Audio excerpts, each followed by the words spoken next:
Hi sir, మీ పేరు? అండి నా పేరు భాస్కర్ రావు నా పేరు. ఈరోజు ఏదైతే మన జీటీఏ ఏదైతే జరగబోతుందో గ్లోబల్ మీట్ ఏదైతే ఉందో దానికి రావడం జరిగింది. చాలా బాగుంది. వీళ్ళు ఏదైతే కాన్సెప్ట్ తీసుకున్నారో ఇది ఇప్పుడు రూరల్ ఏరియా నుంచి వరల్డ్ వైడ్గా ఏదైతే అన్ని కంట్రీస్ని కలుపుకొని వీళ్ళు ఏదైతే సేవాభావంతో ముందుకు వస్తున్నారో ఇది చాలా బాగుంది. వీళ్ళు ఏదైతే లేని వాళ్ళకి పూర్ పీపుల్స్కి వైద్యము విద్య ఇలాంటి ఏదైతే డొనేట్ చేయడానికి కానీ వాళ్ళకి కావాల్సిన సదుపాయాలన్నీ చేయడానికైతే ఏదైతే ముందుకు వస్తున్నారో ఇది చాలా మంచి పరిణామం అని చెప్పొచ్చు.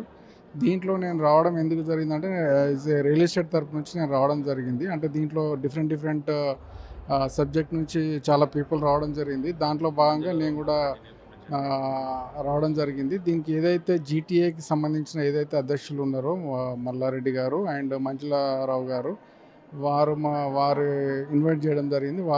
వాళ్ళని అప్రిషియేట్ చేస్తున్నామండి. ఎందుకంటే ఇంత మంచి కార్యక్రమం అనేది తీసుకోవడం, ఇప్పుడు తను ఎదుగుతూ నేను బాగుండాలి, ఇతరులు కూడా బాగుండాలి, వాళ్ళకి సేవా దృక్పథంతో వాళ్ళకి అందరికీ బాగు చేయాలనే ఉద్దేశంతో వాళ్ళు ఏదైతే ఈ జీటీఏ సంస్థను స్థాపించారో ఇది చాలా వండర్ఫుల్ అని చెప్పొచ్చు. దీంట్లో మేము కూడా పార్టిసిపేట్ అయినందుకు మేము వచ్చినందుకు మేము కూడా హ్యాపీగా ఫీల్ అవుతున్నాము. దీంట్లో మా వంతు సహకారం కూడా చేస్తామని చెప్పేసి మేము ఈ యోయో టీవీ తరపు నుంచి మేము కూడా చెప్తున్నాము. దీంట్లో మా ఉద్దేశం ఏంటంటే ఇప్పుడు ఈ రియల్ ఎస్టేట్లో మన హైదరాబాద్లో ఏదైతే ఇప్పుడు మనకు గ్రోత్ అవుతున్న విషయంలో మేము యుఎస్ఎం ఇన్ఫ్రా కంపెనీ నుంచి రావడం అనేది జరిగింది. దీంట్లో నేను భాగస్వామ్యం అయ్యి మా యొక్క ఈ వరల్డ్ వైడ్గా ఏదైతే ఎన్ఆర్ఐస్ తోటి ఉన్న ఈ కొలాబరేట్ అయ్యి బిజినెస్ అనేది మనం ఇంప్రూవ్ చేసుకుంటూ మన తెలంగాణని డెవలప్ చేసుకుంటూ మనకు అన్ని విధాలుగా బాగుండేలా చూసుకుంటూ ముందుకెళ్తామని చెప్పేసి నేను జీటీఏ ద్వారా తెలుపదు.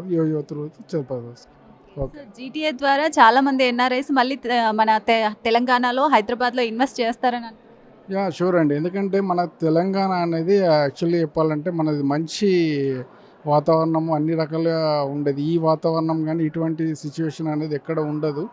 ఎవరైనా కూడా హైదరాబాద్లో మన యొక్క తెలంగాణలో కంపల్సరీ ఇన్వెస్ట్ చేయాల్సింది. ఎందుకంటే ఇప్పుడు రైజింగ్ గ్లోబల్ మన ఏదైతే మన సీఎం గారు తీసుకున్నారో దానికి అనుగుణంగా మన డెవలప్మెంట్ అంటే గత 10 years నుంచి కూడా మన తెలంగాణ గవర్నమెంట్ బీఆర్ఎస్ గవర్నమెంట్ చాలా బాగా చేసింది. ఇప్పుడు కూడా మన అదే టెంపో అదే విధానంతో మన హైదరాబాద్ అనేది తెలంగాణ అనేది ముందుకెళ్తూ ఉంది. అటువంటి దాంట్లో మనం ఎన్ఆర్ఐస్ కానీ ప్రతి ఒక్కరు ఇక్కడ ఇన్వెస్ట్ చేస్తే 100% వాళ్ళకి అప్రిషియేషన్ అనేది 100% ఉంటుందని చెప్పేసి నేను ఈ రకంగా చెప్తాను. Thank you so much.